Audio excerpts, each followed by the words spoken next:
Wahitimu wa mafunzo ya hudumu wa afya ngazi ya jamii Chuo Kikuu cha Taifa cha Zanzibar SUZA, Skuli ya Afya na Sayansi za Tiba wametakiwa kutumia vizuri ujuzi wao katika kutoa huduma bora kwa jamii. Hayo yameelezwa na Kaimu Mkuu wa Skuli ya Afya Dr. Ali Adinani kwa niaba ya Kaimu Makamu Mkuu wa Chuo Profesa Abdi Talib. Huko Mbweni amesema kuwa wanafunzi wapo tayari kwenda kutoa huduma bora ya afya ya jamii katika jamii zao na kuleta mabadiliko makubwa nchini. Ndugu wahitimu na wageni waalikwa, nachukua fursa hii kutoa shukrani za dhati kwa Serikali ya Mapinduzi ya Zanzibar kupitia Wizara ya Afya kwa kutupa fursa ya kuwafundisha wahudumu wa afya ya jamii wapatao 145 ambao wote leo hii wanafurahia kumalizika kwa mafunzo yao ya nadharia na vitendo na wako tayari kwenda kutoa huduma bora za afya ya jamii katika jamii zao wanazotoka na kuleta mabadiliko makubwa katika sekta ya afya. Kuwafundisha na kuhitimu mafunzo yao wahudumu wa afya ya jamii kuna kwenda sambamba na adhima ya Chuo Kikuu cha Taifa cha Zanzibar ya kuwa kichocheo cha mabadiliko katika jamii. Hivyo na waomba wahitimu wetu wote leo hii waende wakawe chachu ya mabadiliko katika sekta ya afya kwa kufanya kazi kwa weledi, kwa utu na ufanisi mkubwa ili kustawisha afya ya msingi ya jamii yetu. Aidha, amewataka wahitimu kwenda kutoa huduma bora bila usumbufu wowote kwa wananchi na kufanya kazi bila ubaguzi wa rangi na kabila. Mafunzo ya hudumu wa afya ngazi ya jamii yalianzishwa na Wizara ya Afya ya Zanzibar kwa lengo la kuhakikisha kwamba wananchi wanapata huduma za afya za msingi katika jamii wanazoishi.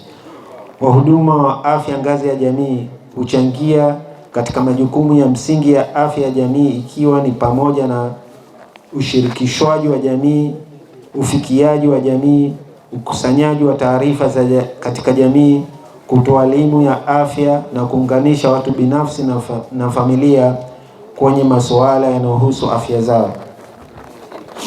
Wahudumu wa afya ya jamii ni daraja kati ya watoa huduma wa afya waliopo katika ngazi mbalimbali za huduma za afya pamoja na huduma za kijamii.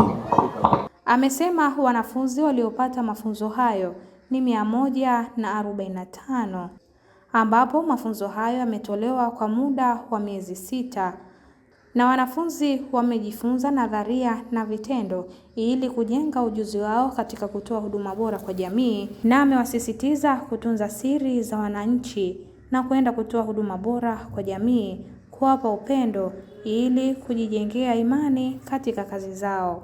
Mnufaika wa mafunzo haya anajulikana kama mhudumu wa afya ngazi ya jamii ambao leo wanahitimu katika Chuo Kikuu cha Taifa cha Zanzibar katika awamu ya mwanzo.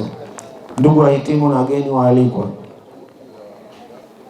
nimeambiwa kwamba mafunzo ya wahudumu wa afya ya jamii yaliendeshwa kwa muda miezi 6 ambapo wahitimu walipatiwa mafunzo ya nadharia na vitendo ili kujenga uwezo wao na kutoa huduma bora za afya katika ngazi ya jamii.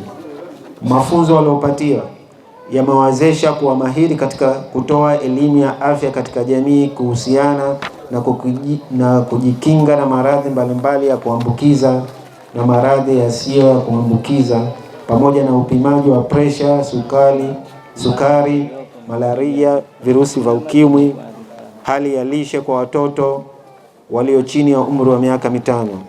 Ndugu wahitimu na wageni waalikwa, wahitimu wa mafunzo ya afya ya jamii wamejifunza umuhimu wa maadili, uwajibikaji, kufanya kazi kwa kushirikiana, kuwahudumia wanajamii kwa heshima, upendo, usiri na staha. Hivyo nachukua fursa hii kusisitiza kuendelea kutunza siri za wanajamii wanaohudumia, kuonesha upendo, kuwajali pamoja na kutoa huduma kwa umahiri wa hali ya juu ili waendelee kuaminiwa na wanajamii kwa mustakabali mzuri wa afya za wanajamii wetu. Kiongozi wa wahitimu wa mafunzo ya afya ngazi ya jamii Chuo Kikuu cha Taifa cha Zanzibar SUZA, kwa niaba ya wanafunzi wenzie, wameahidi kuwa waaminifu, wachapakazi na wenye maadili kwa kuzingatia weledi wa taaluma yao katika kuwahudumia wananchi kwenye maeneo yao na makundi yenye mahitaji maalum. Mheshimiwa mgeni rasmi, sisi wahitimu wa afya ngazi ya jamii tunaahidi kuwa waaminifu, wachapakazi na wenye maadili, tukizingatia weledi wa taaluma yetu katika kuwahudumia wananchi katika maeneo yetu na makundi yenye uhitaji maalum. Mheshimiwa mgeni rasmi, kwa kumalizia risala hii, napenda kukushukuru wewe Mheshimiwa mgeni rasmi kwa kutenga muda wako na kuja kuungana nasi katika hafla hii adhim. Allah akulipe kila la kheri. Amin. Kutoka hapa Zantime Media, mimi ni Warda Hamid. Usisahau kusubscribe, kulike, kucomment pamoja na kushare.